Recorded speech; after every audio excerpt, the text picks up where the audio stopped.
Hello viewers, it's Super GT here. Welcome to round number 2 of the AOR V8 Supercar Championship. So we are at Sebring at night, of course, and what you're seeing here is my best qualifying lap. So in the previous race I finished 6th in the end, and I was aiming for the same again. I think the same result again would be very good. This week we have a few people missing once again. Deus, who wasn't at the first race, who's normally a strong driver, isn't present at this one either. Jamie, who finished 2nd last race, isn't at this race either. So that's two very good drivers who aren't going to be present. So hopefully I can make the most of that. So this is my best qualifying lap, as I said. It was quite a difficult track to get right in this one. Tons of opportunities to go wrong, namely the curbs. The curbs are by far the most difficult thing around this track to get right. I must have done at least 20 laps practice around here, maybe more. And even after all of that, my best lap time in practice was 2 minutes 10.2, which was pretty much about as quick as I could get. I might have done a 2:09 if I'd nailed absolutely everything, but I think 2 minutes 10. If I could get below 2 minutes 11 in qualifying, I would have been very happy. That was pretty much my target for qualifying. I knew if I could do that, it didn't matter where I'd finish, I just knew that I'd be happy with it, because that would be a decent lap. So coming into the back section here, this section here is really tricky. There's a bump halfway through this right-hander. So you get into the turn here, and as you get around there's a big jump just there, and that can unsettle the car. I say it does unsettle the car. It pretty much does it every lap. So you pretty much have to hold off the throttle to make sure your car doesn't spin out there. So up the final straight here, 3 tenths up on my best lap. My best lap as it stands here is 2:11.5. I'm currently in 11th. So going into the final turn on the brakes very late for a late apex here. As we go under the bridge, get on the throttle as early as you can, but make sure you don't slide too much. So going up to the line, we are going to do a 2 minutes 10.9. So that was a good lap, and as I said, below 2:11, which I was pleased with. And I'm going to show you the results here of qualifying. So in the end, I was 8th, which was a bit better than last week, where I finished 10th. And the main thing I wanted to do this week, of course, for those of you who watched last week, I stalled on the grid last week, which was really stupid of me. And my main target was to try and keep close to the front of the pack, and not stalling would be the main important thing there. So let's see how we go. So off the line this time, without stalling, Kerry there, KBTK92, has stalled in the white Nissan, so I'm up to 7th. And as we go into turn 1, I'm on the inside, and the guy in front, Troy, has launched for a move on Regamus, my teammate. Didn't quite work out, he's gone into the wall, and I got a bit bunched up there, and I lost 2 positions. Kerry managed to go around the outside and get a few positions back that he lost on the start line. So I'm going to force Callum a little bit wide there. We make contact, but both keep going. So through the left-hander, going into the hairpin. On the first lap, this is always going to be a very, very tricky corner to get round cleanly. With this many cars so close to each other, there's 22 of us in this race. So Callum very close. I brake pretty much as late as I dared to, and Callum's actually done a very, very good braking point there. And I'm going to have to concede that position. That was a very good on the brakes late manoeuvre. Let me get that out correctly. So through the left kink. This is a very tricky little complex here. There's lots of these complexes around this circuit. 2 or 3 corners, one after each other, where you have to really get the first one right to get the next one right. So through this corner here, turn 12, really tricky because the car always wants to slide out on you.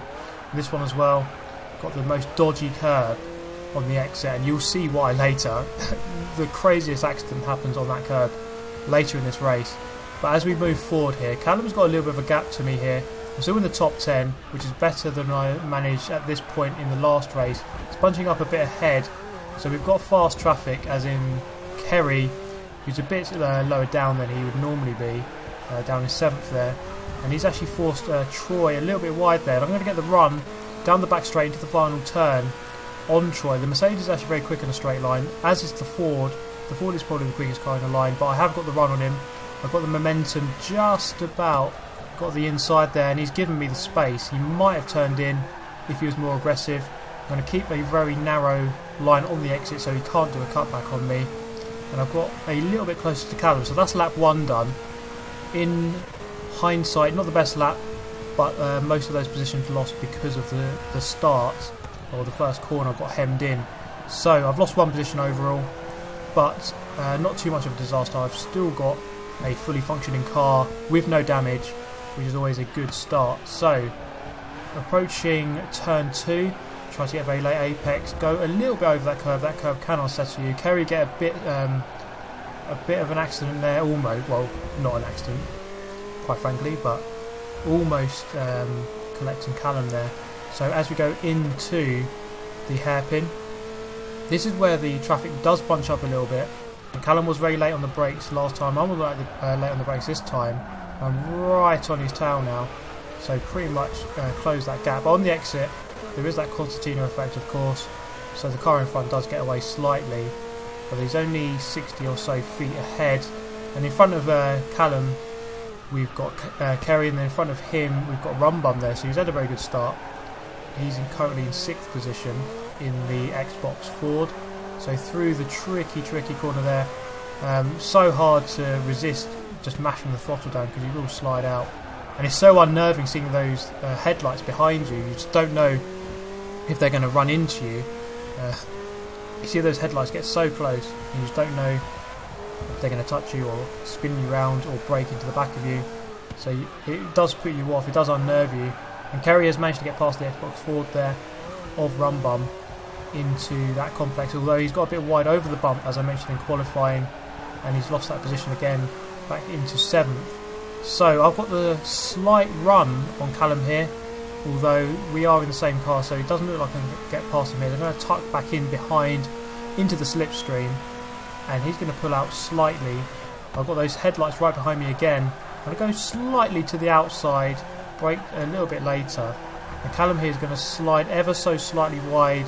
They're getting a bit too eager on the throttle. That hands me 8th position, right behind Kerry now. So as he looks to get past Rumbum into 6th position, and hopefully I can make the most of this. So Rumbum's gone very narrow there, and it's gone a little bit wide on the exit as a result, and that means Kerry can get comfortably up the inside. So I'm going to be on the tail of Rumbum now. I'm going to look for a way past, hopefully. Rumbum hasn't looked completely solid these first 2 or so laps, so you don't want to lose too much time behind someone who's a bit slower, or who you feel is a bit slower. So ideally you want to get back, you want to get past them as soon as possible. So we're going to fast forward slightly to later on lap 3 through the 10, 11, 12, 13 complex. I'm going to get a little bit sideways there, but resist the urge once again to accelerate fully, and into turn 13, the very tricky corner. I'm going to get this one very close to the curb, and Rumbum's gone ever so slightly wide onto the curb. Kerry's gone very wide and slowed right down, and I'm on his outside, and Rumbum's actually conceded that position from the inside. I'm surprised he actually did that, but he did have Kerry in front of him going a little bit slower, so he wasn't quite sure whether he should have attacked or not. So that gives me 7th position, which is good for this moment of the race. T6 Bullet is in the lead. He was on pole position, and he's held the lead for the first 3 laps. The front of the race is actually very close. Kerry goes defensive into the final turn, turn 17. I don't think I would have gone for the move there. I'm going to go around the outside, because that's pretty much the only place I can go, with the intention of cutting back and slotting back into position. I don't think I would have got the cut back and overtaken him on the exit. Rumbum keeping with me quite closely through that corner, and behind him we've still got STI Callum, my Mercedes number 9 teammate, in 8th position. So through turn 1, Kerry get on the exit very early, gets on throttle very early, which gives him more momentum coming out, and that's probably the one thing I need to get better at in these cars, is getting on throttle a lot earlier, meaning you obviously get more drive out of the corner and more speed and lower lap times and better positions. So we are halfway through lap 4.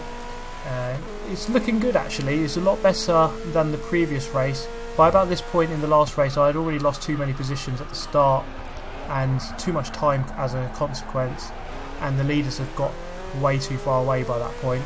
So as it stands, it's an improvement on the last race at the moment, but there's still obviously a long way to go. Still 22 laps to go in this one. This race, incidentally, we're looking at a one-stop strategy.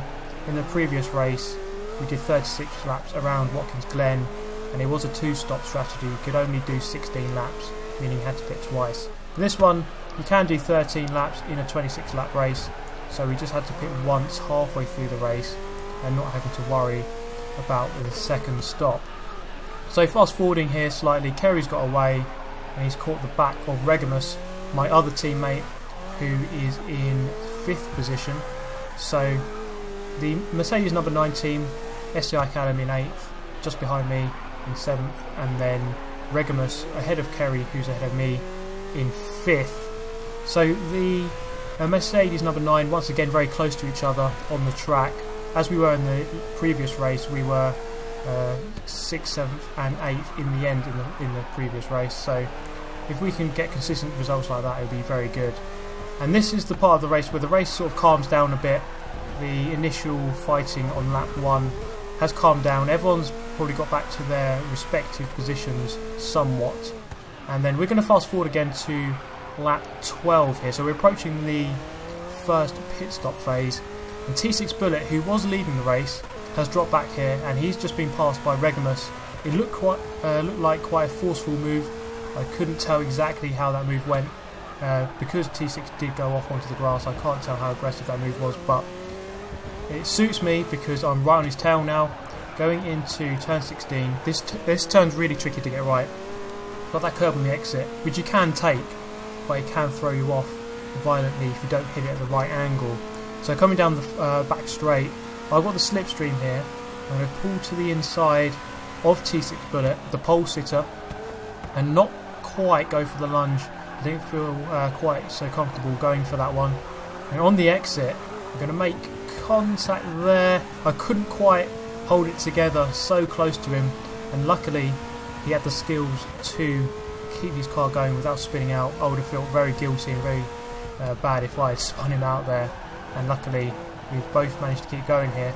So at the moment we've moved up a position there because Kerry has pitted one lap earlier than most people, or than everyone. I've gone into the back of T6 Bullet there, and that is a recurring theme throughout this lap as I get a little bit too eager to get past him. But you have to really build up to your overtakes in these cars. The cars are so even, you can't just lunge up the inside. You sort of have to plan it a little bit and get the run over a couple of corners. So we're going to fast forward to the end of lap 13, going into the final turn. We're still right behind T6 Bullet, and we're going to dive to the right hand side as we approach the pit lane on the exit of turn 17. Hold over to the right hand side as we enter the pit lane. Everyone's in. There's 3 Volvos in, so Phil and Sam both very quick in this race, running up in the top 4, and then you've got their teammate, the third driver of their team, not the number 3 driver, the third driver, shall we say, in 6th position, just ahead of me there. And then I've lost a little bit of time, if anything, and Regamus is still ahead in 5th position, and Callum is still behind me in 8th. So fast forwarding to lap 18, so about 3 or 4 laps later, I kept the gap fairly constant, and then by about lap 18, T6 had caught up to Regamus, and you can see up ahead they're side by side. They started battling, and this really helped me because they started to lose quite a lot of time. So you can see here under braking, I got quite close here. This is about as close as I've been since the pit stops. And through the left hand of turn 11, I called that turn 12 earlier, this is turn 12, and then into turn 13 with the dodgiest curb on the exit, and again you'll see why in a few moments. So this is looking pretty good actually. The top 4 have moved away admittedly, but 5th place is still definitely on here. We're only 1 or 2 seconds behind 5th place, but obviously I have to do 2 fairly good overtakes to get that. So running slightly over the white line to get a better run through turn 16. You can do that and not get a dirty lap. So we're going to fast forward to lap 20. This is really where it starts to kick off quite a lot. We've caught up with the back marker here. As you can see, that dust getting kicked up. And as we approach the hairpin for the 20th time of this race, I've got a little bit of a gap here to T6 Bullet. But you see under braking, I put in quite a lot there and almost going to the back of him. And he's been trying to find a way past Regamus for a good 3 or 4 laps now without success. He did get past once very briefly, but Regamus did manage to get back past at the next corner. So he's looking up the inside there, and that's looks like a very good move, very clean. But Regamus has the left hand, left-hander there, but actually goes over the grass and wasn't able to keep his momentum there, and actually T6 completing a very nice move around the outside. So that's a good move by T6, forcing Regamus slightly onto the grass or into a mistake, which handed him back 5th place back. So for the pole sitter, he's lost 4 positions as an overall. He'll be glad to get back 5th position. That means that the 3 Volvos are actually in the top 5, so that's very good driving from the Volvo team. And the next best team is of course Mercedes number 9. We are in 6th, 7th and 9th now, so Callum has been passed by Troy in the last couple of laps. So looking into the last turn, we're behind Regamus now. He was a good 3 or 4 seconds ahead earlier in this race. He's gone very wide here, and I'm going to carb on the exit. I'm going to get a bit of oversteer, and that hands Regamus back 6th place around the outside. That's a very tricky situation to get in because you're not sure if you should go wide. Obviously the normal racing line is to push wide on that corner, but he was on my outside, I couldn't quite do that, so I pretty much had to concede that position back, let Regamus have 6th, sorry. And sometimes it's best to work together. I'll let Regamus do the work here, and hopefully he can keep up with T6, and we can work together to try and get back past him. So going into the hairpin, lap 21. You can see there that there's a back mark ahead in the green Xbox Ford. Going into the hairpin, I'm going to look up the inside because I've got a very good exit from turn 4.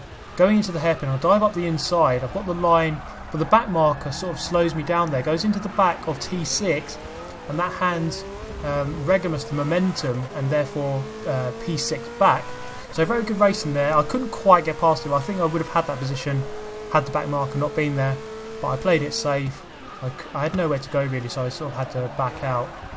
Now this is going to be where turn 13 totally wrecked T6 Bullet's race. So we're going to go around turn 11, round turn 12 as we enter turn 13. Now he's going to get very wide here and go over the curb, and he's just going to pretty much go like 90 degrees sideways. I'm not sure how that happens, so we're going to look at that again and go in slow motion this time. So he goes over the curb and then somehow hits an invisible wall. That is so unlucky on his part. Turn 10 probably just looking at him laughing right now. But obviously there's no laughing matter for him because he lost a good 30-40 seconds there and went down a few positions. But that's obviously a good thing for me and Regamus. Obviously you don't want to profit too much out of people's bad fortune. You don't want people to have bad luck, but that has helped Regamus and I. And that was as close as I got until the last lap. So we fast forward to the last lap here. Lap 26 out of 26. Regamus just ahead of us there. So just after T6 Bullet had that accident, that was about as close as I managed to get to Regamus. I sort of had a few bad laps towards the end, but fortunately the gap back to 7th position, Troy, was fairly substantial, 1,500 feet or so, which is a good 10 seconds. So I was able to sort of coast to the finish. And on the exit there, we are almost out of fuel, but as I said earlier, we can do 13 laps, and we have completed the race in 6th position, a repeat of the previous race result, which was fairly pleasing. And I hit driver level 200 here, I believe, which was pretty good. But yeah, that race was actually a really nice one in the end. Going a little bit backwards at the start, as we did in Watkins Glen last week. But in the end, I think I got back to a very good position, almost getting Regamus at the end. T6, I think, would have kept 5th position had he not had that crazy accident on turn 13. So there's the final result. Shuffle winning, Phil 2nd in the Volvo, Kerry 3rd. Did very well to get back into 3rd position. as he did go down into about 12th, I think, on lap 1 when he stalled. So a good race from him. And then we had Sam, in 4th. I completely forgot who that was. Yeah, Sam in 4th. So the championship favourite down in 4th there. So it's going to be interesting to see how the championship standings pan out. But that is going to be the end of this one. I hope you really enjoyed it. I really enjoyed racing that one. It was a tough race because it was night time. It's hard to concentrate on those races, but it was very much enjoyable. So if you like this race, please hit that like button. Subscribe if you want to see more of the same. I put these videos out every Friday, so you can look forward to these. There's 6 more rounds, so every Friday for the next 6 weeks. Next week we go to Sonoma, aka Infineon Raceway, for the short circuit, 44 laps around there, which will take about an hour. These races take an hour each. So I hope you've enjoyed this video, guys. I hope to see you next week for much more of the same. I hope you've enjoyed this one. See you next time. Goodbye.